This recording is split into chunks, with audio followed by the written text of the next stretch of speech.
So I picked up again since the last video, and it did get a lot worse, to the point where you asked me to leave.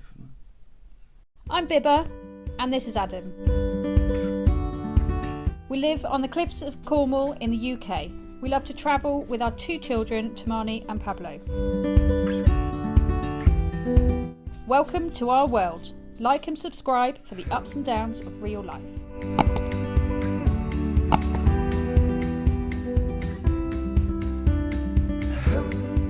So, Hi!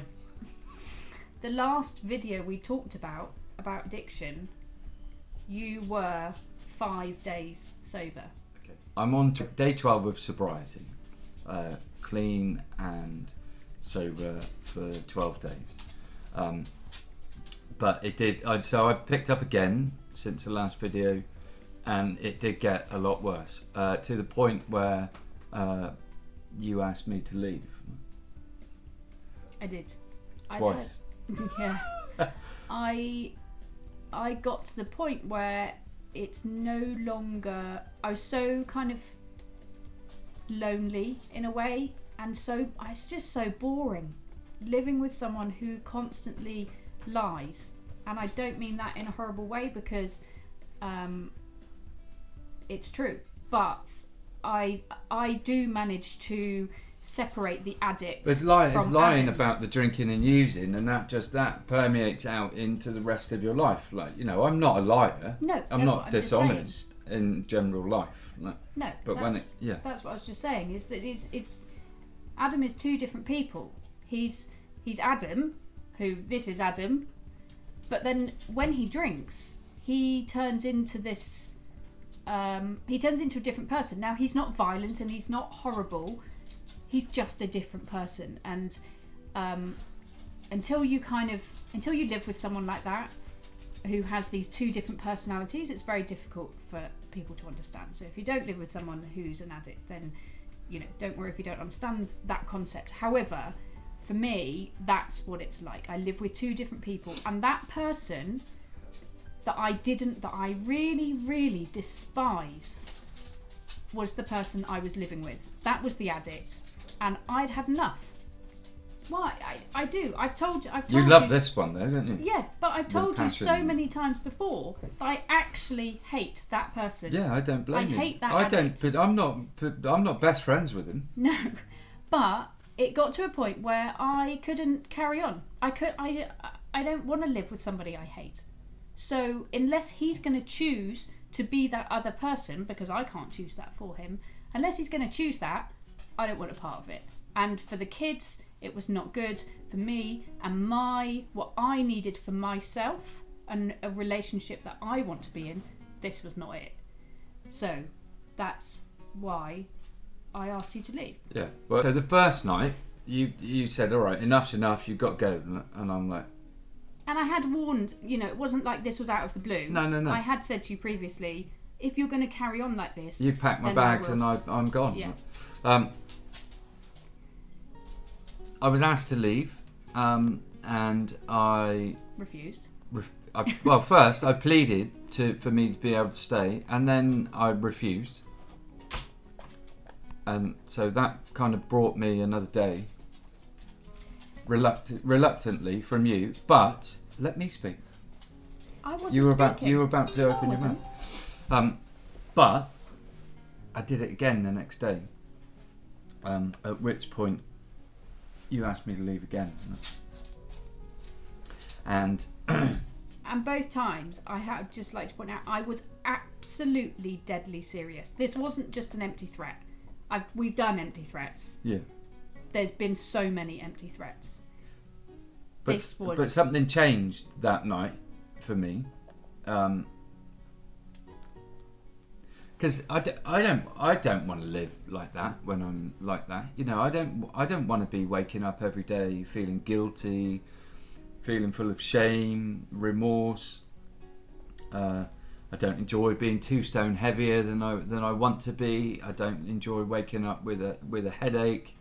And the amount that I was drinking, I don't think you know, I know for a fact that it's just not sustainable for anybody, because ultimately I'll just end up killing myself.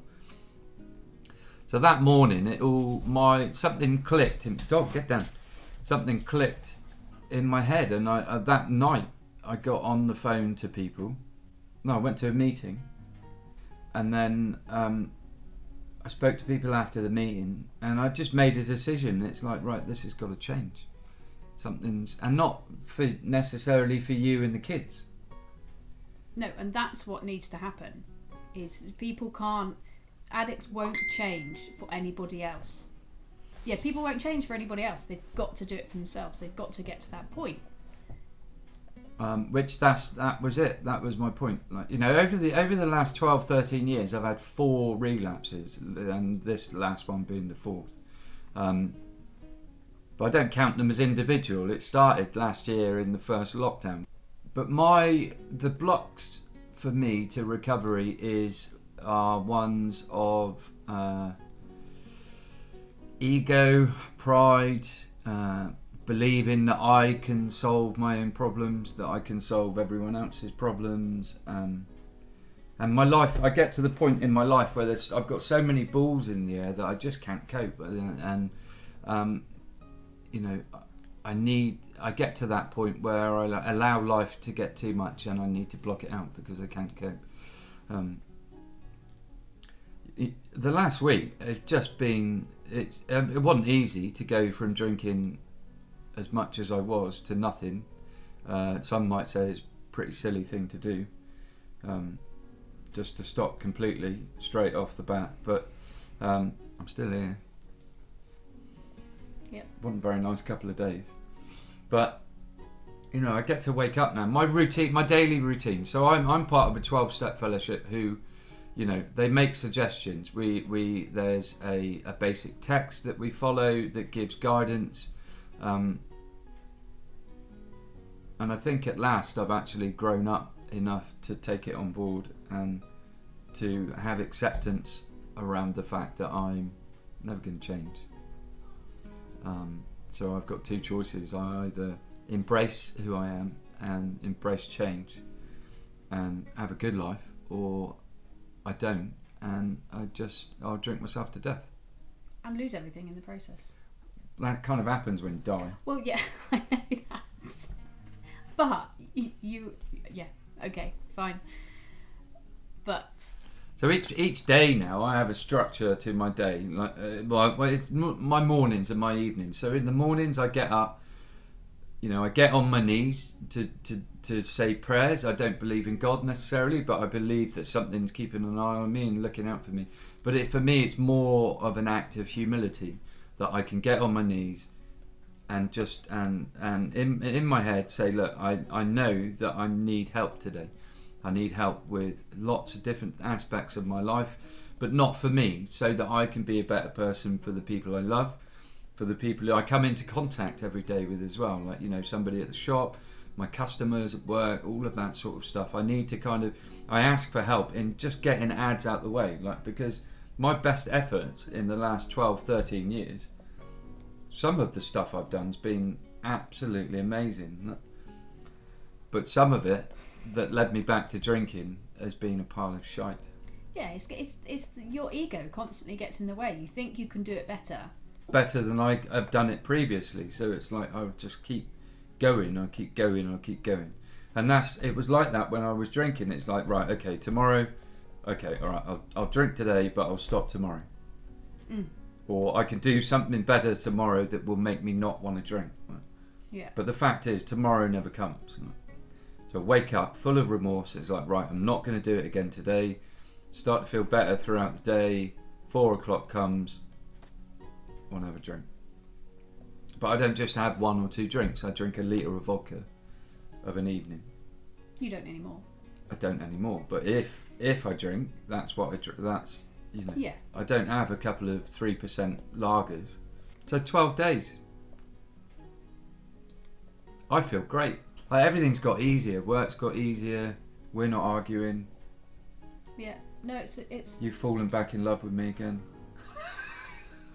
That's one thing that, it is difficult. Is the trust element. And that's what I'm working on at the moment. Is building up that trust, because, like I said earlier, the lies, the manipulation from the addict is very difficult to be able to trust again. But in some ways, the drunk Adam has conditioned you to hate him. And that's just the way it is. It's easier for me, as an active alcoholic, to be like that if you hate me, because then I'm like, right, like, I don't want to swear, but like 2 fingers up to the world, like, and then you're in self-pity. You're in self-pity, and it's like, pour me another drink. Whereas actually, like on my 12th day in, I couldn't think of anything worse right now than, I know it's early days, of course it is, but I've got help around me. I've got people I can ring every day, which I do every day. I'm in contact with people who are also in the same 12-step recovery fellowship, and it's just, I've just accepted that they're my people, and I need to be around them. And they're not bad people to be around. They're ace. I love them to bits. But I'd stay away from them because I want to drink in the past. Yeah. So I stopped going to these meetings, these 12-step meetings, about 6 years ago. And no, I stopped going about 3 or 4 years. 3, yeah. Because I knew, maybe subconsciously it was like, right, I don't think I am that bad, and maybe one day I'll be able to have a drink. And I used to try and persuade you that was the case. Yeah. So when we went into lockdown, and reality as we knew it up until that point had changed, I was like, well, maybe in this reality, ads can have a couple of drinks and get away with it. But within days, it was like 2 mouthfuls of vodka up to a litre of vodka a day. Yeah. But that obviously happened for a reason. You needed to get to that point again. You needed to get to a point to realise. Yeah, I've never given in to. I've never had full acceptance around who I am. But what we'll do is a couple of things. Yeah, I'll do if it would help people. I'm quite happy to do a relatively in-depth video about my drinking history and how I've ended up where I am, maybe, and what I do daily that I know is helping me now. And also, I'll do some videos as well about what it's like to live with an addict as well. Some of the things that have helped me to be able to sustain a relationship of sorts whilst living with an addict, basically. Why are you smiling at that? No. Still difficult for me to hear you say things like that. Is it? Why? Yeah, because I've done it, or part of me has done that. Right. But it's all right. The other thing I've done is I've set up a Facebook group. So we have a joint Facebook group called, it's a page, so anyone can join it, anyone can just like it and see what we're putting up. We'll put these videos on there, but we have it, the Facebook group is called Family First Recovery, because it's about putting your family first and recovery. So that's what it's about. So anyone can join that. I also have set up a private Facebook group which will be there to support family members of addicts. So people like me, for example. Like we've said a couple of times, it affects the whole family. I just want to create a space where people can go to when they need support, or there's somebody there to contact when they need support. And in those crisis times within your household, that there's somebody to talk to. And there's a support group, and there's people there that you can post your feelings or whatever in there. But also it's about learning strategies to help you to live with an addict. Like, it's really, really hard to live with an addict, particularly an active addict. Sorry. But you know, there is light at the end of the tunnel, and I think if we can all support each other, then it makes it a whole lot easier. So basically that group is specifically for family members of addicts, so not the addicts themselves. However, Adam is prepared to, in time, set up a group for addicts, a similar private group. Like a lot of people will not maybe feel that they can go straight into the fellowship, and also have no idea about it, and maybe that would put them off going along to fellowship meetings. Like I'm more than happy. And it's not for everyone. No, to talk through my experiences and what's helping me today, and if that can help anyone, like husbands, partners. Yeah. So we're coming at it like a two-pronged approach, really, aren't we? Yeah, we just want to support other people that have been through, who are going through what we've been through, so we can help people. But those specific support groups will be private. They'll be anonymous, as much as Facebook can be anonymous. Like, obviously your name will be there, but what's talked about in the group doesn't then leave the group. And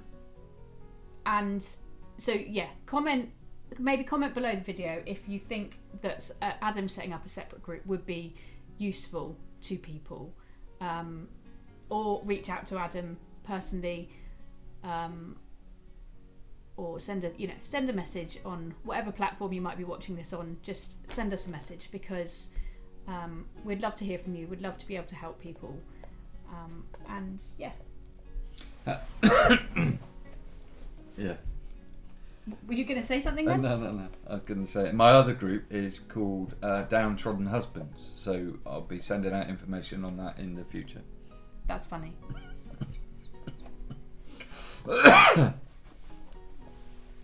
You're such a dickhead. Love you. Right, that's it for today. Sorry, long video today. Have a lovely day. What? Nothing. Have a lovely day. Bye. Bye.